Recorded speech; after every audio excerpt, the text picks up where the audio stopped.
Hello, j'espère que tu vas bien. Bienvenue dans cette nouvelle capsule où on développe la comptabilité avec Je suis comptable. Cette fois-ci, on va parler de la correction des erreurs en comptabilité, alors ne quitte pas. Alors, comme on le sait tous, en comptabilité, la grande majorité des comptabilisations des opérations est manuelle, hormis certains systèmes comptables qui intègrent déjà les écritures automatisées. Il est donc de ce fait possible de retrouver des erreurs dans un exercice précédent clôturé ou dans l'exercice en cours non clôturé. La nomenclature des erreurs en comptabilité est de plusieurs ordres. Il y a des erreurs de débit crédit, des erreurs d'utilisation de compte, l'application des mauvaises méthodes non retenues par l'entreprise, des erreurs au niveau de l'application des méthodes et aussi parfois des erreurs de calcul. Notons aussi ensemble que les erreurs peuvent provenir d'autres processus, par exemple d'autres domaines en finance comme le domaine fiscal. Donc, il n'est pas exclu qu'il y ait des corrections ou des ajustements en comptabilité.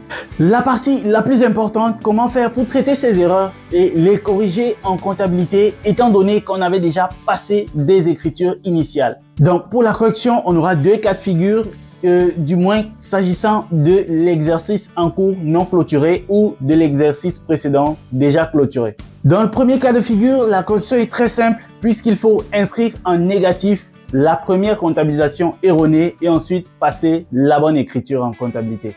Dans le second cas, c'est plus compliqué puisqu'on va d'abord analyser le caractère significatif du montant de l'erreur.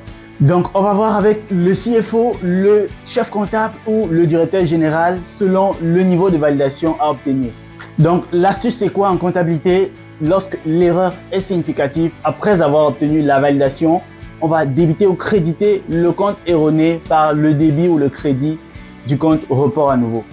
Et en conclusion, le même procédé sera utilisé pour la comptabilisation de la bonne écriture. Donc, ce qui a lieu de retenir de cette méthode, l'erreur va impacter le report à nouveau de l'exercice antérieur à l'exercice actuel. Mais si l'erreur n'est pas significative, là, c'est plus simple. La correction va passer par le compte de résultat. On va annuler l'écriture erronée en passant par les comptes de charges et produits et on va comptabiliser l'écriture normale toujours par les comptes de charges et produits. Alors, nous sommes dans la sphère OHADA. L'article 20 de l'acte uniforme sur le droit comptable et l'information financière encadre ces corrections. La comptabilité, c'est toujours mieux avec les pratiques. Donc, les commentaires sont ouverts pour les cas de figure. N'hésite pas à poser tes questions si tu as des incompréhensions.